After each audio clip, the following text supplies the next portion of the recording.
Mr. Man, Adventure with Superheroes by Roger Hargreaves.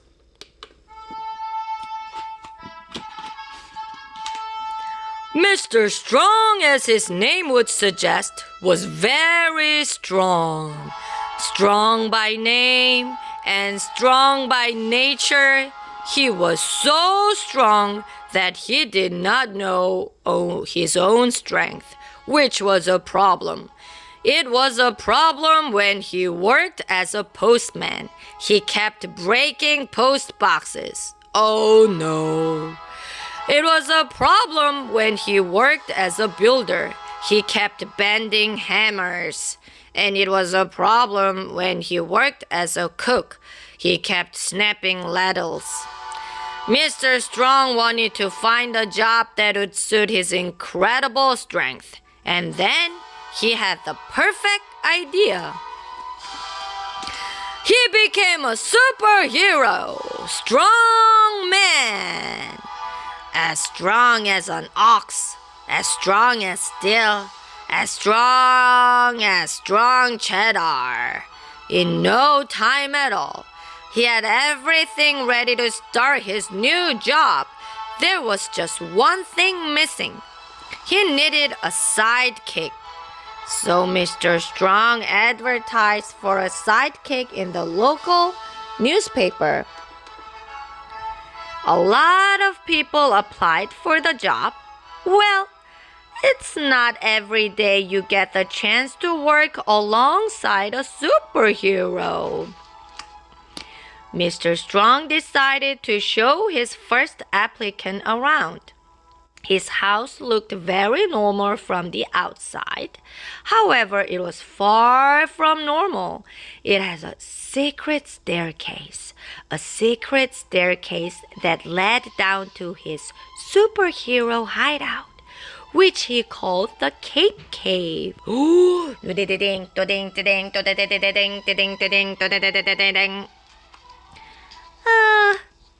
is it called the Cape Cave? Asked the little Miss Curious.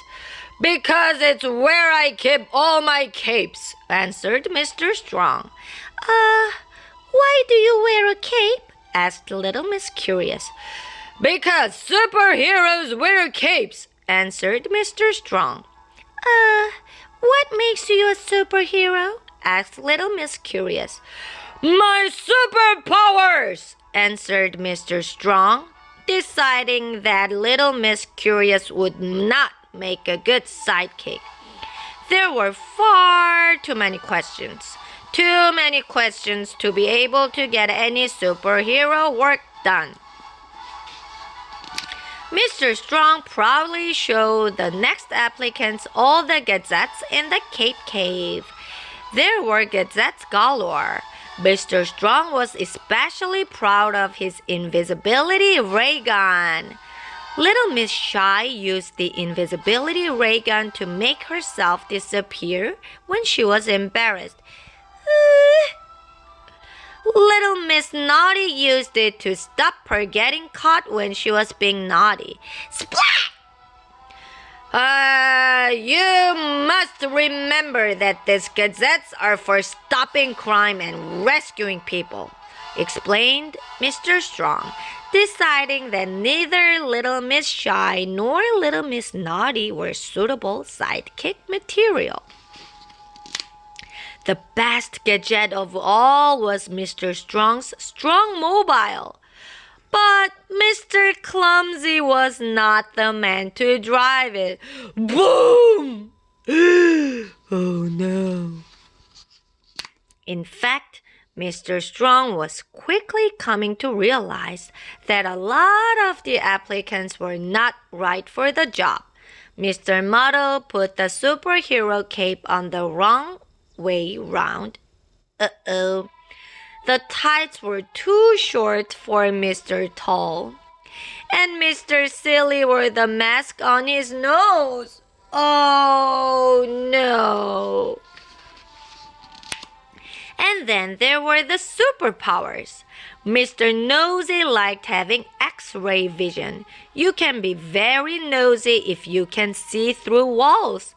But this was not the sort of use that Mr. Strong had in mind for X-ray vision.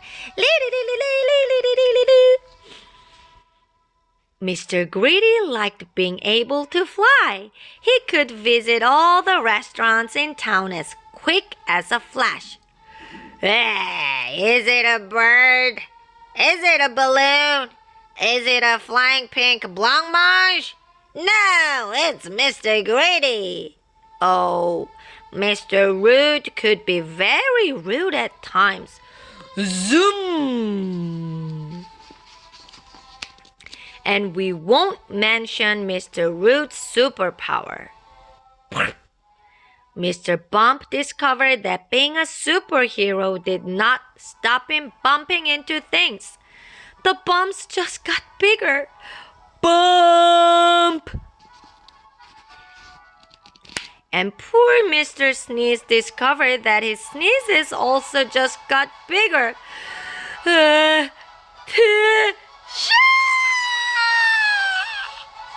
Mr. Strong had a lot of explaining to do. Mr. Strong needed someone dynamic, but Mr. Lazy was as far from dynamic as you could get. They would not make a dynamic duo. When the siren went off, it was not so much go, go, go as snore, snore, snore. Beep, beep. Mr. Wrong brought the wrong utility belt, but Mr. Forgetful was worse. He forgot his utility belt altogether. When he got to the scene of the bank robbery, he did not have any superhero gazettes to catch the robbers. Mr. Tickle was even worse. He was worse than worse. He was downright dangerous. At the end of the week, Mr. Strong had seen a very long list of applicants, and he was no closer to finding a sidekick. He only had one more applicant to see. Tickle, tickle, tickle, tickle. Oh! Mr. Impossible! Mr. Strong could not believe his luck. Mr. Impossible was a natural superhero. He could walk up the side of the building. Dup, dup, dup, dup, dup. He could hear a cry for help from 1,000 miles away. Zzz. He could even get changed in a telephone box. Hop! Not to mention the time he stopped an eruption volcano. Mr. Strong was very impressed. There was only one problem. Mr. Impossible was too good a superhero. Mr. Strong was jealous. Now he felt like he was a sidekick.